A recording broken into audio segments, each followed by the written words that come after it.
Hello la LTN Team, j'espère que vous allez tous bien, toujours 20 et CJ pour vous accompagner vers le prochain Bull Run. Aujourd'hui, qu'est-ce qu'on a donc au menu? Alors, en entrée, on va partir sur les news. Voir ce qui s'est passé dernièrement d'intéressant dans la cryptosphère. Ensuite, en plein principal, on va faire un petit cours théorique sur un indicateur technique que l'on appelle les bandes de Bollinger ou Bollinger, selon que vous disiez en français ou en anglais. C'est avec moi ce cours, donc ça va être bien. Si vous êtes sage, je vous montrerai cette théorie sur un graphique. Et comme cette vidéo sera prête avant que vous ne la voyez, vous n'aurez pas d'autre choix que d'être sage. Et pour finir, sur un bon dessert de CJ, nous irons voir l'analyse graphique. Un bon menu, dis donc. Mais avant de commencer, on tenait à vous remercier pour votre soutien, vos vues, vos likes depuis le lancement de la chaîne. Le chemin sera long, mais je ne doute pas une seconde que nous atteindrons tous ensemble les sommets. Bonjour à tous, bonjour 20. Ça y est, je peux enfin reprendre la parole, j'ai cru qu'il n'allait jamais s'arrêter de parler. Sans plus attendre, allons voir ensemble ce qu'il s'est passé cette semaine. Allez, sans transition, on va commencer avec les news de la semaine. Et on va commencer par une très importante et très attendue, celle de l'ETH 2.0. La date officielle a été annoncée pour le 19 septembre, soit dans moins de 2 mois. Suite à cette annonce, l'ETH a pris quasiment 20% sur la journée de lundi et a tiré l'ensemble du marché. À titre d'exemple, le Bitcoin, lui, n'a pris que 8%, ce qui confirme qu'Ethereum a tiré le marché vers le haut. Ça confirme sa place forte dans le marché crypto, mais c'est rare pour être constaté. C'est lui qui a tiré tout le monde vers le haut et non le Bitcoin, car en crypto, on est très Bitcoin dépendant. À voir si cette date du 19 septembre sera bien maintenue, car cette mise à jour a été reportée déjà plusieurs fois. Néanmoins, on est à l'aube de ce lancement de cet Ethereum 2.0 et nous sommes curieux de voir quel sera l'impact sur le prix. Est-ce que l'impact a été pricé, que ce soit totalement ou en partie? Pricé, c'est-à-dire qu'il a été pris en compte dans le prix. Est-ce que cela va entraîner une vente massive des ETH qui sont bloqués et qui vont se débloquer suite au lancement de la mise à jour? À suivre. Néanmoins, bien sûr, nous vous tiendrons informés. On enchaîne avec une seconde news, toujours sortie lundi. Notre très cher ami Binance s'est vu infliger une amende de 3,3 millions d'euros pour avoir offert des services crypto aux Pays-Bas sans s'enregistrer. Binance aurait dû s'inscrire auprès de la DNB, qui est la banque centrale aux Pays-Bas, de la même manière qu'en France, on a l'AMF, l'autorité des marchés financiers, qui délivre le PSAN. L'infraction constatée remonte déjà à l'année 2020, d'où le montant élevé de cette amende. Néanmoins, nous n'allons pas nous inquiéter pour eux, car 3 millions, ça représente un très faible montant pour ce géant. Parlons maintenant régulation. Plusieurs acteurs au niveau des exchanges crypto se mettent à jour et en conformité avec des lois dans différents pays européens. Comme vous pouvez le voir à l'écran, c'est l'Italie qui a été mis à l'honneur cette semaine, qui vient de réguler Coinbase et Crypto.com. A noter que Binance avait été régulé il y a environ 2 mois. Tous les géants sont en train de se mettre à jour sous fond de régulation MiCA, la régulation européenne qui est toujours en cours. On va enchaîner assez vite car il y a eu une semaine très riche en actualité. Des nouvelles maintenant des sociétés en mauvaise posture avec Three Arrows Capital et Celsius, avec des dettes qui s'élèvent à 3,5 et 1,2 milliards. A noter que Celsius s'est placé sous le régime américain des faillites qui va lui permettre de se restructurer et pouvoir continuer à exercer son activité. Il est possible que les clients récupèrent une partie de ce qu'ils avaient sur l'exchange, mais pas en totalité, ça c'est sûr. Peut-être du 30%, peut-être 50%, grand maximum. À voir quel sera le verdict. Néanmoins, comme l'a dit notre dernière émission, soyez prudents avec vos cryptos. Et justement, pour faire la transition, on va parler d'un partenariat très important. Après son partenariat avec l'exchange FTX, Ledger est en train de travailler cette fois avec MetaMask que l'on vous a présenté justement dans notre dernière vidéo. Il sera bientôt possible de sécuriser son application mobile MetaMask grâce à sa Ledger Nano X. N'hésitez pas à aller consulter notre dernière vidéo dont vous trouverez le lien en haut de l'écran parce que nous avons justement traité de la sécurité avec Ledger et MetaMask. Et pour finir, une info sortie hier de la part de notre copain Elon Musk. celui que tout le monde accuse de faire la pluie et le beau temps sur les cryptos, celui qui a fait un vrai faux rachat de Twitter, qui va lui valoir un procès en octobre, celui qui accessoirement est l'homme le plus riche de la planète. Tesla a réduit son implication au Bitcoin, c'est-à-dire qu'ils ont vendu 75% de leur avoir en Bitcoin afin de récupérer de la trésorerie en cash suite à l'incertitude qu'il y avait en Chine. À savoir que cette news a été sortie pour leur bilan trimestriel. Tous les résultats trimestriaux sont sortis cette semaine, notamment ceux de Tesla. Et Elon Musk nous a annoncé que suite à l'incertitude qu'il y avait en Chine, suite au confinement du Covid, ne sachant pas quand l'activité économique allait reprendre en Chine, ils ont dû débloquer de la trésorerie et donc vendre leur Bitcoin. Et il a fini par une belle citation comme on les aime. Tesla n'est ni présent ni absent de la crypto-monnaie. Quel philosophe! Excusez-moi, toc toc toc. Est-ce que j'ai le droit de reprendre la parole maintenant? J'ai le droit de faire mon passage sur les Bollinger ou pas? Oui, vas-y, je t'en prie, Twenty. Ah, merci CJ, tu es bien aimable, mon très cher. Alors, on va parler des bandes de Bollinger. Déjà, si vous nous suivez sur Twitter, vous avez certainement vu que c'est un élément qui revient souvent. Mais alors, qu'est-ce que c'est? C'est un indicateur technique qui est présent sur TradingView qui va vous permettre d'avoir une confirmation supplémentaire sur les analyses graphiques, comme le RSI. Vous vous rappelez du RSI? Si ce n'est pas le cas et que vous n'avez pas vu cette vidéo, je vous mets le lien en haut de l'écran. Les bandes de Bollinger, ou Bollinger, ce sont deux lignes placées à une distance fixe au-dessus et en dessous d'une moyenne mobile donnée. Les bandes de Bollinger ont tendance à former un canal. En général, la moyenne mobile est à 20, c'est-à-dire les 20 dernières périodes selon notre unité de temps. Donc, si par exemple on est en daily, alors on aura la moyenne des 20 derniers jours. Et on a un écart type, en général des bandes de Bollinger, qui est de 2. Cet indicateur, il a pour but de nous montrer si l'actif est très volatile ou non. Alors, voyons voir comment cela se présente sur le graphique. On est sur ETH USD.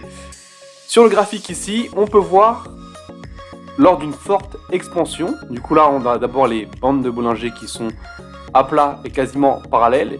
Et lors d'une forte expansion, on a d'abord un écartement des bandes de Bollinger. Écartement, donc celle du haut qui va vers le haut et celle du bas qui va vers le bas. Et puis suivant la tendance, les deux bandes de Bollinger qui forment ce canal, qui vont du coup ici former un canal haussier, vont aller vers le même sens. Ici du coup, vers le haut, on voit qu'elles sont très pentues, que la moyenne mobile à 20 jours est également très pentue. A contrario du coup, quand la volatilité, elle, s'écrase. Et ben là, on a vraiment les bandes de Bollinger qui se resserrent autour du prix. D'ailleurs, les gros mouvements, qui soient haussiers ou qui soient baissiers, ont tendance à se reproduire juste après un resserrement des bandes de Bollinger et une belle mise à plat. Ici, on peut voir par exemple que après une très longue période à plat, on a eu un écartement, comme on l'a vu tout à l'heure, des bandes de Bollinger avec d'abord les deux bandes de Bollinger qui partent dans le sens inverse, pour après finalement aller dans le même sens ici du coup vers le haut. Les bandes de Bollinger peuvent aussi nous servir de support et de résistance. Vous vous rappelez de ce cours support et résistance? C'était le tout premier. Vous voyez le lien là-haut là qui s'affiche, c'est cette vidéo, donc n'hésitez pas à cliquer et à aller voir. Pour revenir au cas de support et résistance dans les bandes de Bollinger, si c'est le cas, il conviendra d'analyser un actif sur une time frame, donc une unité de temps inférieure, et déterminer le support ou la résistance sur une time frame, elle, supérieure. On prend du coup un exemple ici, toujours sur notre ETH USD. On analyse le support et résistance qui sont donnés par les bandes de Bollinger en time frame 4 heures, et on verra en daily, enfin après il faut voir en daily du coup, les supports et les résistances que vous tracerez vous-même si elles coïncident également avec les supports et résistances que vous donnent les bandes de Bollinger. Ici par exemple, quand on est, et ça fonctionne vraiment quand on est comme actuellement dans une phase de range, donc à plat. On a fini notre phase descendante ici, et depuis, c'est simple. Il n'y a plus de volatilité, on voit que les bandes de Bollinger sont très écrasées, il y a quelques petits mouvements, mais ça reste quand même très flat. Et en fait, quand le prix revient sur le bas de la bande de Bollinger, eh bien on voit qu'il y a une réaction et le prix repart vers le haut. Ici encore, ici encore, ici encore. Et là, aujourd'hui, hier en tout cas, au 12 juillet, encore une réaction pour voir encore le prix repartir vers le haut. Et pareil, du coup, toujours dans cette phase flat de range, quand on arrive sur le haut de la bande de Bollinger, et bien là, on aura plus tendance à prendre des ventes. Nous allons maintenant analyser un peu les graphiques, notamment sur le Bitcoin et sur l'ETH. Alors, on peut voir ici qu'on est en unité temps weekly. Uniquement 2 indicateurs sur le graphique, la bande de Bollinger, comme vous avez pu le voir précédemment, et le RSI qu'on a vu dans une précédente émission. Ce que l'on peut dire rapidement sur l'analyse graphique ici à long terme, on voit que pour le moment, on est vraiment dans une descente, comme ceci. On descend depuis novembre 2021. À l'heure actuelle, on peut voir peut-être un début de retournement. Si on le note ici comme ça, là on voit que ça descend et ça remonte. Alors qu'est-ce qu'on pourrait voir comme scénario? On pourrait avoir le scénario du point où on a trouvé le point le plus bas ici. On commence à remonter, on vient peut-être toucher près du point et on pourrait repartir, bien sûr, sur une longue distance. On pourrait avoir aussi le scénario où ce point ici n'est pas le point bas, ou est quasiment le point bas, où on est venu ici, et puis on pourrait revenir se rapprocher de ce point, ou peut-être aller un petit peu plus bas. Et troisième scénario que l'on peut imaginer, c'est avoir ce point bas et avoir une cassure qui descend plus bas, puis qui repartirait par la suite. Donc le scénario où ce ne serait pas le point bas que l'on aurait ici. À voir comment va évoluer le marché. Maintenant, si on passe en unité de temps daily, on va agrandir, on va recentrer. On peut voir qu'on est toujours dans la phase baissière, mais qu'on a un peu plus de développement ici, notamment ces formes de W qui annoncent généralement un retournement et une phase haussière. Ce que l'on peut constater également, c'est qu'on a ici des points hauts de plus en plus hauts et des points bas de plus en plus haut, ce qui veut dire qu'on est dans cette dynamique haussière. Ce que l'on voudrait voir pour continuer ce développement haussier, ça serait un nouveau point bas de plus en plus haut et un nouveau point haut par la suite. Donc, continuer toujours cette dynamique de W. Même exercice maintenant sur l'ETH. On va vite se rendre compte que en weekly, la dynamique est la même, la descente, la petite remontée et la descente, avec ici un début de rebond un peu plus explosif que sur le Bitcoin. On va un peu plus se focaliser sur les indicateurs, à savoir les bandes de Bollinger, où on voit que sur la grande descente, elles étaient très larges. Elles se sont un tout petit peu resserrées ici, et sur la continuation de la descente, elles sont restées toujours larges. Le RSI, lui, il est à 38 et on voit bien cette marque de rebond ici, qui correspond à ce que l'on voit sur le cours ici.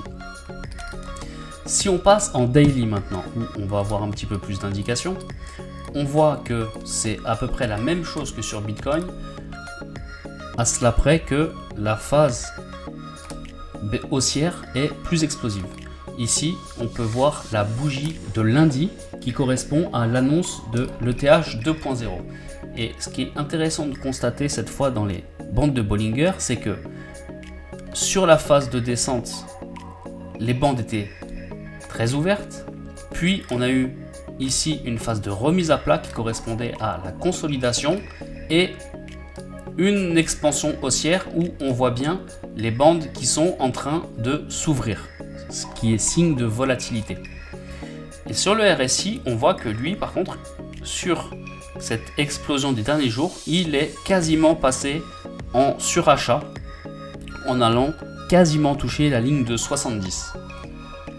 Donc, même chose que pour le Bitcoin, à voir quel sera le plan. Est-ce que ici c'était le point bas, qu'on est revenu retitiller 2 fois ici et ici, ou alors est-ce qu'il va falloir revenir toucher dans cette zone, ou alors aller même encore un petit peu plus bas.